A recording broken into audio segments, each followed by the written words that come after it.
Hello, my name's Angela. Thank you so much for being part of my YouTube channel at Angela Simpson Functional Medicine. And I want to talk to you about a topic that I know is on your mind probably all of the time.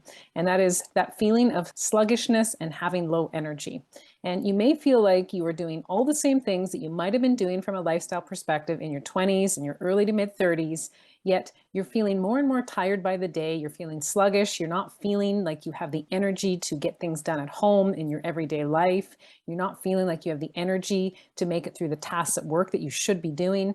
And you're finding that it's affecting your interactions socially. You're not able to go out and do things that you used to do because you're so tired all the time. You just want to be at home and you want to just be resting and trying to recover so that you can feel better the next day. But you actually don't feel better the next day, and you're feeling gradually worse and worse over time. And you probably are also noticing that there is some other symptoms coming up as your hormone levels change. So as you get into your 40s and your early to mid 50s, your hormone levels definitely decline, the female sex hormones, estrogen and progesterone. And this is normal. This is a part of the transition into menopause. However, you don't necessarily need to feel sluggishness, have no energy, and feel like you're just dragging yourself through every single day to get yourself through this transition. And I also want to alert you to the fact that you may feel that if you can get yourself through menopause, that these symptoms might start to let up and go away. And it's just part of this transition, and you just have to put up with it and deal with it. But the reality is that as your hormone levels decline, again, which is a normal process for females of aging and that transition into menopause, typically the symptoms of low energy don't get better as the hormones get lower. They actually will get worse unless you learn how to rebalance some of the systems of your body that can help you maintain your energy as the hormones change as you transition into menopause. So what are some of the things that you need to do to help you rebalance your energy so that you can not only get through your day, but you can enjoy your life again? So there's some things that I have found work very well for pretty much every female that I work with. They work well for myself as well. And some of these things do seem to get pushed to the side when we're busy, we're under a lot of stress, and we feel like we just don't have time to attend to them. So one of the first things is sleep. Now, this may sound ridiculous, but you really do need to get 7 to 8 hours of sleep pretty much every night of the week. And you may have been able to get away with less sleep when you were younger, maybe even in your early to mid 30s, but as you get into your 40s and beyond, you're not going to get away with it as easily. And there are reasons for this. Some of the systems in your body are changing. And definitely, if you do have a life where you're quite busy all the time, possibly you're stressed, you don't have a lot of downtime, what's going to happen is your cortisol levels are going to elevate. And this is one of our primary stress hormones in our body. And cortisol is also something that if it's out of balance, it starts to impact our sleep. So you're probably going to be more vulnerable to not having a good quality sleep as you get into your 40s and beyond, especially if you're leading a really busy life and you're under a lot of stress. But one of the things you can do to actually help you with this rebalancing process and help you regain the energy is to do yourself a favor and make sure that you are going to bed at the right time of night, pretty much 7 days a week. You're not missing a day or two. You're not good every, Monday to Friday, and then you're, not great at all on the weekends kind of thing. So this is absolutely essential, and it's something that's often overlooked. And this can help us to rebalance our cortisol levels, which can also help us to rebalance how we're feeling from an energy perspective. So make sure that you have this sleep hygiene on track. And if you don't, look at ways to move towards it. Make sure that you're off your screens at night. You're not on your screen until the minute you go to sleep, and that you're also making sure that you attend to going to bed at the same time every night, and ideally getting up at the same time every morning. So this can have a huge positive impact on your energy and how you feel throughout your day. Another thing that I find is often overlooked is what we're doing with foods. And again, you may have been able to get away with having a relatively healthy diet most of your life, and many people will say they do have a relatively healthy diet and lifestyle, but you may actually not be able to get away with a relatively healthy diet as you get into your 40s and beyond. And again, this has to do with some of the systems in the body that are changing, including the female sex hormones, and we actually have to be more diligent with the types of foods that we're bringing in to optimize the balance in our hormones as they lower. And so this does have to do with eating foods that are more anti-inflammatory. And so there are some top foods that we need to actually remove to help us rebalance this inflammatory process. And so some of those will include gluten, dairy/wheat, soy, and corn.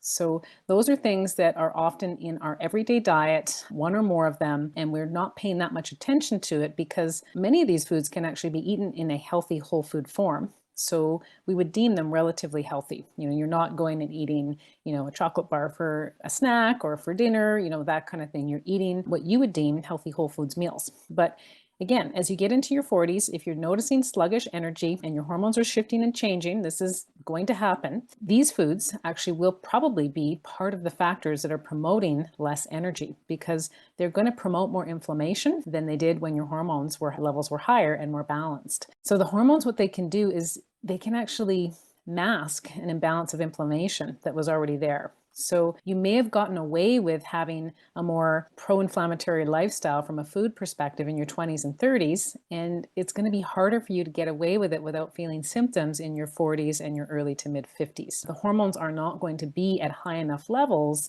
to mask this inflammation. So again, if you can start to get on track with what you're doing with diet, even just eliminating those top 4 foods that are very pro-inflammatory can have massive positive influences on your energy. Another thing that I find is very, very common when it comes to low energy, which again, people often aren't equating this to low energy, is lack of movement. So many people are just not moving their body enough on a daily basis consistently. And some people will say, oh, I do exercise here and there. I do have some things that I like to do for fun recreationally. Some people will call themselves weekend warriors. They like to do things they enjoy on the weekend. They get out and they, maybe play a tennis match, or they go for a hike or things like that. And of course, these are great things to do, but they lack the consistency of movement every day. And so this has a huge impact on actually our energy systems, our energy pathways, and how our body produces energy.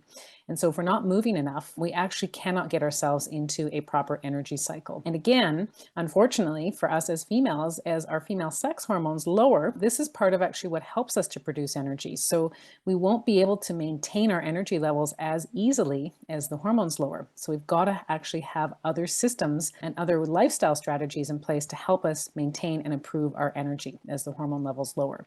So consistent exercise is huge. And I do suggest that people, especially if they have a tracking device, that you do have at least a minimum of 10,000 steps per day happening 6 to 7 days out of the week. So, if you are not even close to this, if you're getting 2, 3, 4,000 steps per day, might even be, this would be a goal for you to set. And it actually will help you, even if you feel exhausted, like you can barely get off the couch and get your daily life tasks done.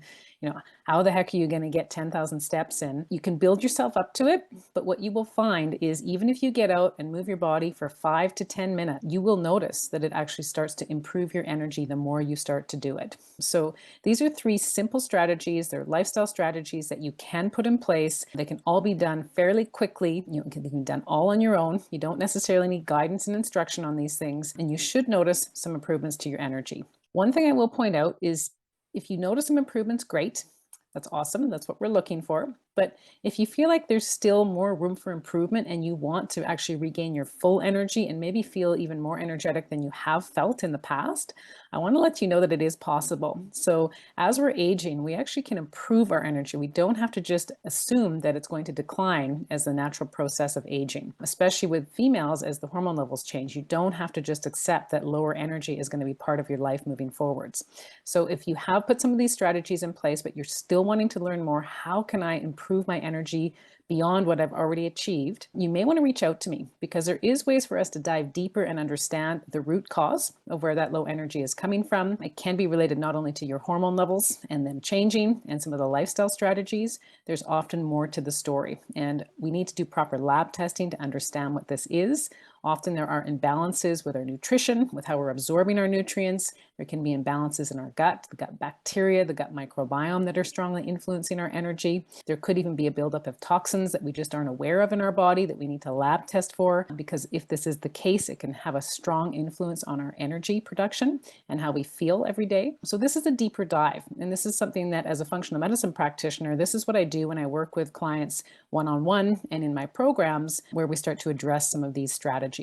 So you can reach out to me. I'm happy to speak with you. The best way to do that is to go to my website, www.angelasimpsonfunctionalmedicine.ca, and this is where you can book a free complimentary consult where we would talk about you, your health history, if it may be a good fit for us to work together, and how I could potentially help you not only improve your energy, but improve how you feel in all aspects of your life, especially as your hormones shift and change on the way to menopause, so that you can lead a long and healthy life. Thank you so much for being part of my YouTube channel. I'm really happy to have you here, and I look forward to bringing you more videos in the future. Please stay tuned.